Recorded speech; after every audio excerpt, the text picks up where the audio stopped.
What's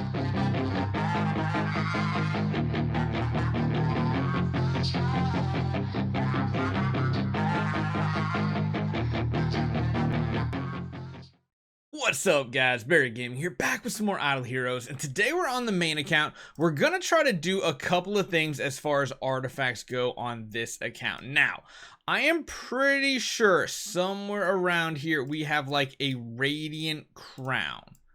I think. Maybe we got a Splendid Crown on our Panda for some reason that we're not even using. Man, I really need to fix all these heroes, to be honest. Like, everybody is just a cluster all over the place.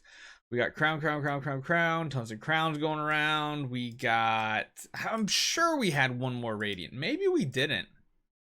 Maybe it's already off. Did we already finish another Splendid Crown? I feel like we had a Radiant around here somewhere, right? I guess I gotta really pay attention to the stars on every crown that I see. Yeah, there it is. I knew it. I knew we had one crown that just was not finished. And of course, due to this event, we got another chest. Now here's the thing. This chest has melodic strings. This has 57 hours to go. I think what we're gonna do is save that chest to start building a fourth melodic strings, and instead just wait for this to refresh, because it's very soon coming, like very soon. So as far as that goes, that'll be fine. And now here's the other thing. On this account, we do have artifacts chilling here. We have what? We have a shadow flag and an abyss flag. I'm kind of tempted to get like 3 more of these flags right about now. I mean, we do have 2 snow hearts chilling. We could build a 4th snow heart. There's so many decisions to make. And the question is it really worth it for my account to start pushing these flags? Because flags are just a minor upgrade overall, unless you have like all 4 of your tenants chilling with flags, then it becomes a decent power boost. I don't know if it's worth it. Like, I honestly, in my opinion, this shop feels like a scam. Like, it really feels like a scam. If these were maybe 200 relics apiece, I would say potentially, yeah, you could start collecting them. But at 300 relics, that's putting it borderline pay-to-win artifact status. And at that point, is it really better than just getting more splendid artifacts for your account? Like, for the average player, you should essentially be going for 2 things when it comes to artifacts. Ooh, I'm distracted like a little puppy.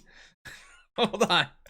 When it comes to artifacts, though, you should really pay attention to a certain few things. We already have our gallery max, so once you have 30 splendid artifacts, is that correct?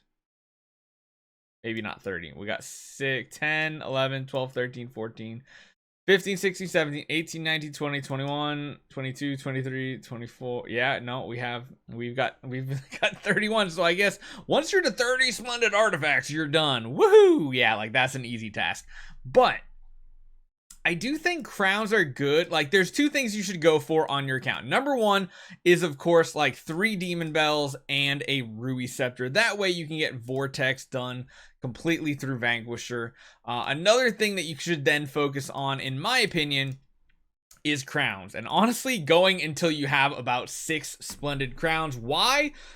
Because of Sea Land. If you want to try to finish other Sea Lands outside of just the Abyss faction, like, you're going to need crowns. You're going to need crowns on everybody. Abyss is like one of the few, Abyss and Light you can do with fewer, but overall you need them. All your supports need the crowns to live through a few rounds.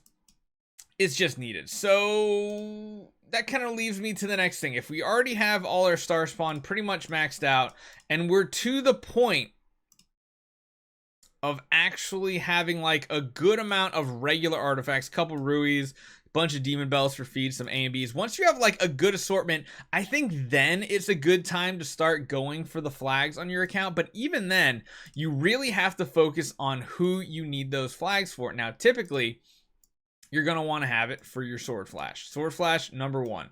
So going for like the light one is a really good chance. You could also go for a dark one or an abyss one. Actually, hold on. Transcendence. Yeah. Not abyss. Honestly, maybe going for like 2 Transcendence flags early on is not the worst thing in the world, because even if you're doing other ones, like for example, like you're trying to do light sea land, you can throw it on the Eos and you can throw it on a queen or something like that, or the Jara and the queen too that you're not going to use.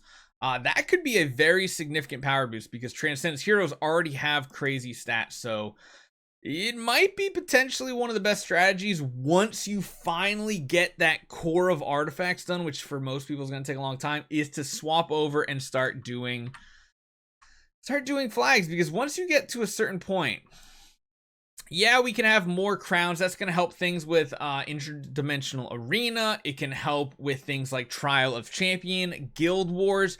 But beyond that, do you really need 6 Demon Bells? Like, absolutely not. The energy feed PvP meta, I don't think is ever coming back.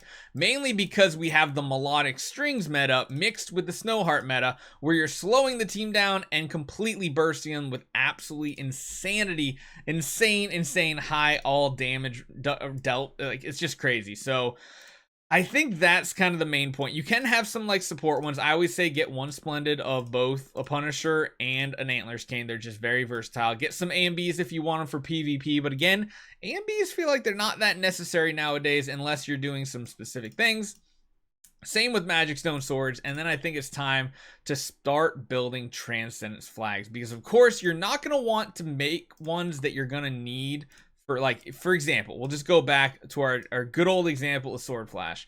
You don't really want to get like a Fortress one to throw on the Fiona, because chances are you're probably going to be using your Fiona in things like Sealand. Now, if you're done with Sealand, you don't care about that, but you want the strongest Sword Flash possible, then yeah, maybe get a Fortress one. But I feel like you're better off going for like 2 Transcendence ones and using it on maybe 2 potential other ones. Maybe, like in this case, go for a Forest and a Shadow, so that way you're still boosting her up while not making the heroes useless, because you really don't use a Inosuke, you don't really use Glorious, so it's not bad to throw an artifact on them that's going to reduce their stats in combat. It's definitely a big give or take here. It really is, because the upside is you get huge stats. The downside is when you're in combat, you lose a lot of stats. So let me know what you guys think. Overall, I think for the time being, this shop is kind of a scam. I hope, I've been sending feedback left, right, and center.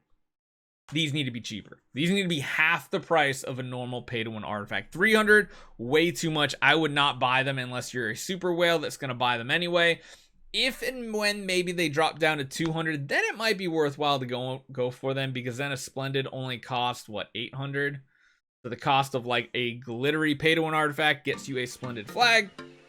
I think that would be a good ratio. So hopefully they drop the price. For the time being, hold off, and I'll see you guys next time.